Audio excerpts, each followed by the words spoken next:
Hi, my name is Matthew Dion. I'm a second-year organ student here at Oberlin College and Conservatory in Oberlin, Ohio.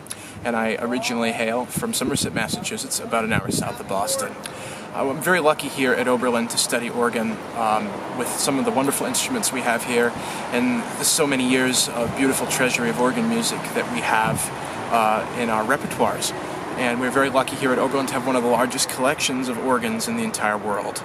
And I'm very thankful for that.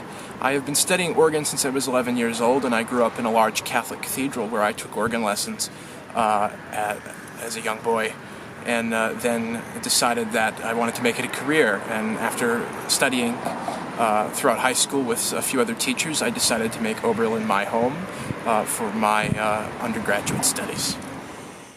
People often say that the organ is the king of the instruments, which I think in some sense is true.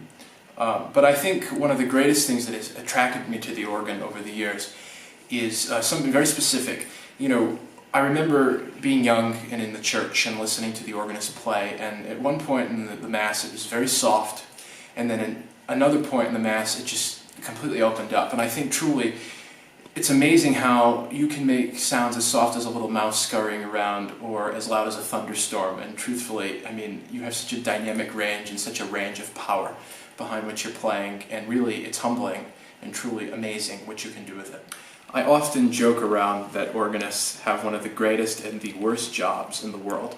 It's kind of funny, actually. You know, we spend most of our time alone, actually, as organists. We are not we of course are orchestral musicians in some sense of the word, but we don't have an orchestra rehearsal to go to on a Monday or a Tuesday and play with a bunch of people. We're always alone, and sometimes that can be very lonely, and there is sometimes when it's the greatest feeling in the world, where you can retreat and learn music and play music just by yourself in this vast space with these vast instruments. Another interesting thing about the organ that I think is so valid and so important, it's actually kind of interesting, and I don't think any other musicians have this opportunity, and it is that, you know, when you go and sit down to play a piano, the general scheme of things, it's the same wherever you go, as well as an oboe player who has their own instrument, and, you know, etc., a singer who's singing with their own instrument.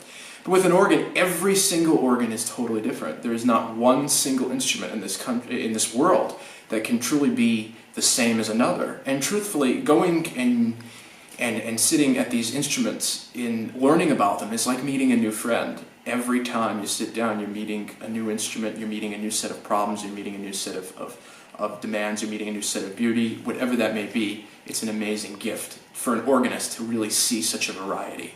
Organists, in many cases, have practically three tiers that our jobs are based on. And truthfully, at this point in my life, I have to start thinking about what I really want to do with my organ training in the future. And one of the greatest aspirations that I wish to fulfill someday is to be a teacher. You know, Oberlin especially is known for very, very good teaching, going back decades, all the way back to David Bowe, who is a true idol of what I aspire to really be, someone who loves to teach and bring students forward, because really giving people what you know and bringing it forward to others is really what's amazing. Of course, I do want to have a performance career too, not to the extent that some people are doing, where, you know, they're playing 25 concerts a month. But I would like to perform, and I also want to do the sacred music aspect and have a church job and help grow a ministry in a church, whatever denomination that may be.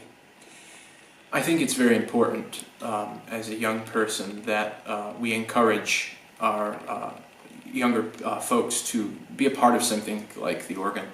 It's such an amazing gift and an amazing instrument to play, really. For me, it's like the greatest thing in the world to play music, because, you know, the thing about music that's so special to me is that it's always there, no matter what happens, no matter how hard things may get. It's there, and the organ is a great way to express that. And for young people out there who may be watching this, who are wondering, you know, maybe this is something you should do. A wise person once told me, as soon as you touch the pipe organ, you're hooked. And I thought about this, and it's true, because in a lot of ways, there's something so special about its sound, and it's something so special about the history and the knowledge of others and of composers throughout the generations that have really made it a truly amazing instrument to play and to learn about.